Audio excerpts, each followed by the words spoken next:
Hello guys, welcome to my YouTube channel. Today I'm going to teach you on how to graph order pairs. So, as you can see, we have here tinatawag itong Cartesian planes, Cartesian coordinate plane, somewhat like called like that. Tapos meron akong nilagay na series of problems para ma-master nyo agad kung paano mag-graph. Mag-graph ng ordered pairs. So sa itaas, we have a y-axis that is called the positive y-axis, and we have here the x-axis sa vertical line. And dito naman sa left is negative negative negative x, kasi papunta dyan is papunta sa negative numbers. So I'm just going to name this as negative x.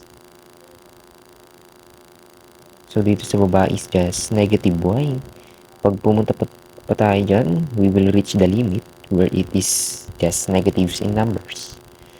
Lahat ng yan is papunta sa negative infinity. Okay, so I'm just going to write here that x and y, ganyan yung kanyang form, how we can just graph it, where x is called the abscissa or abscissa. Okay, I'm struggling with my spelling. Abscissa. Wait. Abscissa. I think this is the right. Is this the right spelling? No. Okay, I think I remember it. Abscissa. Okay, there you have it. And y-axis is called is the ordinate. Okay, so x is the abscissa and y is the ordinate. Pag lumabas yan sa test nyo, alamin nyo na ang x is corresponds to abscissa and y is correspond to ordinate. So now let's get the number 1. So tingnan muna natin yung x-axis sa baba. So 3 and 4. So dyan natin lalagay yung point. So this will be our point A. So ang unahin natin tingnan is yung vertical line sa ibaba, which correspond to the abscissa. And then horizontal line, tingnan natin kung positive or negative. So that's the point A over there. Now let's look for point P, which is negative 2, negative 3. So titingnan muna natin yung negative vertical line. So we find here the x-axis. The x-axis we have negative 2. On the y-axis we have negative 3. So therefore yung graph is over there. So that is the point P.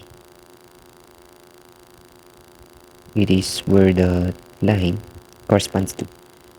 So 2, 3.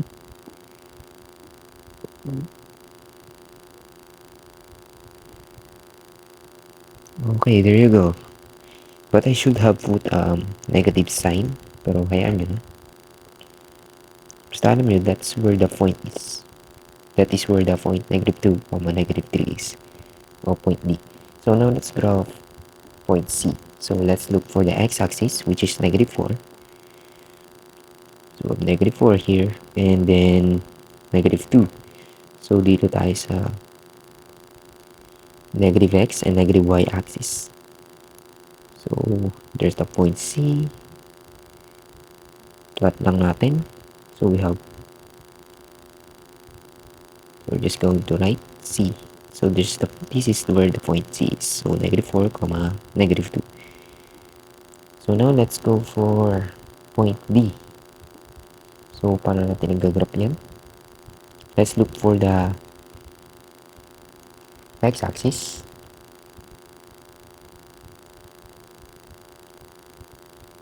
Let me just erase this. I'm struggling with my so yeah, here on the x-axis we have 3, and then let's look now for the y-axis, which is negative 3. So therefore dito natin lalagay yung point. So this is where the point P is. So there is the point. Let me just erase my arrows or my arrows. So we have 3, negative 3. So dito yung point niya, yung point D. So point B is here, 3, negative 3. So we're done. So problem number 1 is solved. Now let's go to number 2. So this is just the same.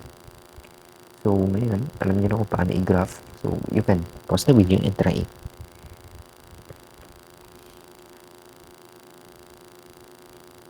So now we have 2, negative 2. 2, 2. So dyan yun nakalagay. So this is for the point A is 2, 2. Okay, so now let's go to point B. So let's look for the x-axis, 4 and 3. So plot natin sa on that point there. So that is 4, 3. So just right here, 4, 3. Now let's look for the point C kung saan yan sa graph. So on the x-axis, let's look for the x-axis first. Let me just erase my arrows. So x-axis on the abscissa. So 3 here, nandito yung 3 and nandito yung 4. So therefore, nasa above lang siya ng point B and point A. So here's the point 3, 4. That is where the point C lies. C is 3, 4. So there you have it. Now let's go for the third problem. So sabi dito is find the domain and range on number 2. So hanapin natin yung domain and range. So sa mga hindi alam ang domain is all the x values from negative infinity to positive infinity. So let me just write it here. The domain corresponds for all the x values within the negative infinity and positive infinity, and range corresponds for all y values from negative y to positive y, or negative infinity to positive infinity on the y-axis. So now, ang gagawin lang natin dyan is look for all the x values and tingnan natin from left to right kung sinong nauuna. So point ay nauuna, meron siyang 2 ang y-axis. Sa y naman, from sa baba at sa taas yung titingnan natin. So now let's look for the domain first. Let me just erase that up. So I'll help you take the notes.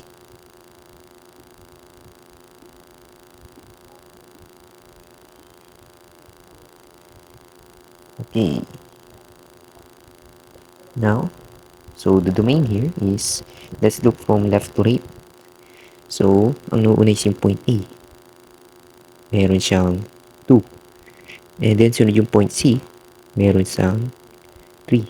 Sunod yung point B na merong 4 ang x-axis.